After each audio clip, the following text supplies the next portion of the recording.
কিছুদিন আগেই দেখেছিলেন যে আমার 2 রানী একসাথে ডিম পেড়েছে, আর আজ আমি তাদের ফলাফল দেখতে এলাম। এই হলো আমার ছোট রানী, যাকে আমি 8টা ডিম দিয়ে বসিয়েছিলাম, আর এই হলো তাদের বাচ্চাগুলা। নর্মালি 2 থেকে 3 দিন পরপরই আমি আমার মুরগিগুলোকে খাবার দিতে যাই। এমনিতে সবসময় যাওয়া হয় না, তো 2 থেকে 3 দিন পরপরই যেহেতু আমি ওদেরকে খাবার দিই, ওদেরকে একসাথে আমি 2-3 দিনের জন্য খাবার দিয়ে রাখি। তো লাস্ট 2-3 দিন আমার বারান্দায় আর যাওয়া হয়নি, যার কারণে হচ্ছে ওর যে বাচ্চাগুলো ফুটছে ওগুলো আমার দেখা হয়নি। আর সকালবেলা যখন আম্মু নামাজ পড়ে বারান্দার দিকে গেল, তখন দেখলো যে একটা বাচ্চা নিচে পড়ে আছে আর অনেক ডাকাডাকি করতেছে। আর ওটা দেখে আমার আম্মু আমাকে ঘুম থেকে রেখে দিল। আম্মুর কথা শুনে আমি সাথে সাথে ঘুম থেকে উঠে বারান্দায় চলে যাই, আর বারান্দায় গিয়ে দেখি যে ওখানে নিচে একটা বাচ্চা পড়ে আছে, আর খাঁচার দিকে তাকিয়ে দেখি যে খাঁচার ভিতরে সবগুলো বাচ্চাই দেখা যাচ্ছে। আজকের দিনটা ছিল আমার জন্য সব থেকে আনন্দের দিন। নিজের হাতে গড়ে তোলা সেই ছোট ছোট বাচ্চাগুলা বড় করে আজ ওদের নিজেদের বাচ্চা দেখতেছি, এর থেকে আনন্দের সময় আনন্দের দিন আমার কাছে আর কোনোটাই মনে হয়নি। সকালবেলা ঘুম থেকে উঠে আমি এমন সুন্দর একটা দৃশ্য দেখতে পাবো, এটা আমার কল্পনার বাইরে ছিল। ছোট রানী তার গোলুমোলু ছোট ছোট বাচ্চাগুলোকে দেখে আমার পুরো দিনটাকেই অন্যরকম আনন্দে পরিণত করে দিল। গোলুমোলু বাচ্চাগুলোকে দেখে আমি যে কতটা এক্সাইটেড ছিলাম সেটা আমি বলে বোঝাতে পারবো না।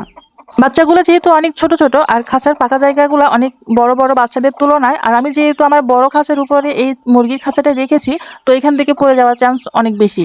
তো আমি এদেরকে এখান থেকে নামানোর ব্যবস্থা করে দিব। যেহেতু বাচ্চাগুলো 2-1 দিনের মধ্যে ফুটেছে, তাই এখান থেকে পড়ে গেলে বাচ্চাগুলো অনেক ব্যথা পাওয়ার সম্ভাবনা আছে। যেহেতু আমার ছোট রানীর গুলুমুলু বাচ্চাগুলো পড়ে যাচ্ছে খাঁচা থেকে, তাই আমি যত সম্ভব চেষ্টা করব খুব তাড়াতাড়ি এই খাঁচা থেকে বাচ্চাগুলোকে বের করে নিচে নামিয়ে দেওয়ার। আমি চাই না কোনোভাবে আমার এই গুলুমুলু বাচ্চাগুলো ব্যথা পাক। এগুলো আমার অনেক শখের। এদের মা বাবাকে আমি অনেক ছোট থেকে পালছি। এদের 2 বোন 1 ভাইকে ছোট থেকে আমি লালন পালন করে অনেক বড় করছি। আর এগুলা ওদের ছোট ছোট বাচ্চাগুলা, এগুলো হচ্ছে আমার আনন্দ, আমার আবেগ, আমার সুখ। এদেরকে দেখে আমি যে কতটা এক্সাইটেড, কতটা খুশি, সেটা আমি কোনোভাবেই বোঝাতে পারবো না। ছোট রানীর 8টা ডিমের মধ্যে একটা ডিম আগেই নষ্ট হয়ে গেছিল, আর 7টা ডিম নিয়েই ছোট রানী তা দিয়েছিল।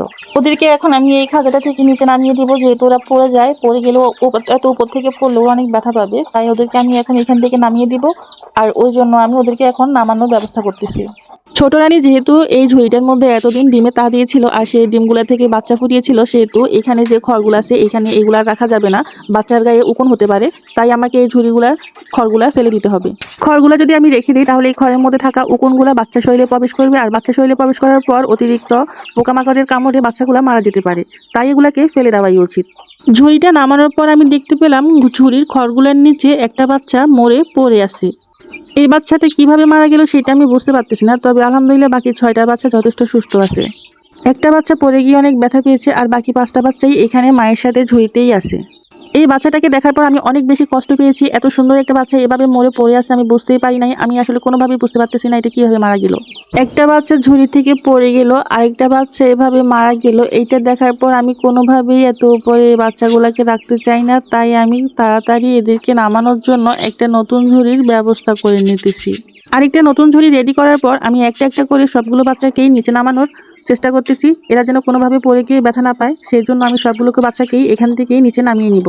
আমি চাই না আমার ছোট রানীর আর একটা বাচ্চাও কোনোভাবে পড়ে গিয়ে ব্যথা পাক অথবা মারা যাক, এটা আমি কোনোভাবেই চাই না। এগুলো আমার অনেক শখের, এগুলাকে আমি অনেক শখ করে সেই ছোট থেকে পালন করছি। এদের বাচ্চাগুলো এইভাবে মারা যাবে সেটা আমি কোনোভাবেই মানতে পারবো না।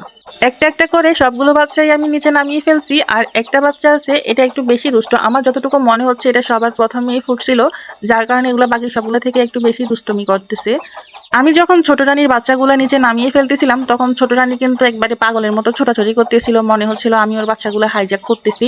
ও এমনভাবে পাগলামি করতেছে যে যেন আমাকে একদম সামনে যদি পাইতো, তো একবারে মানে মানুষ যদি হয়তো তো আমাকে অনেক পেটাইতো। আর ও তো মানুষের মতো ওই রকম পেটানোর শক্তি নাই, তাই সে অনেক বেশি পাগলের মতো ছোটাছুটি করতেছিল। উপরে খাঁচা থেকে সবগুলোকে নামানোর পর আমি বাচ্চাগুলোকে সুন্দর করে নতুন একটা ঝুড়িতে বসিয়ে দিলাম, আর ছোট রানীকেও তার বাচ্চাগুলোর সাথে দিয়ে দিলাম, সে যেন আর পাগলামি না করে। আর এখানে আমি আমার সেই মৃত বাচ্চাটাকে দেখতেছি। আসলে এই বাচ্চাটা কিভাবে মারা গেল আমি বুঝতে পারতেছি না। হয়তো কোনোভাবে ও চাপা পড়ছে ওর মায়ের নিচে, যার কারণে হচ্ছে ও মারা গেছে। না হলে কিন্তু বাচ্চাটা অনেক গুলুমুলু ছিল।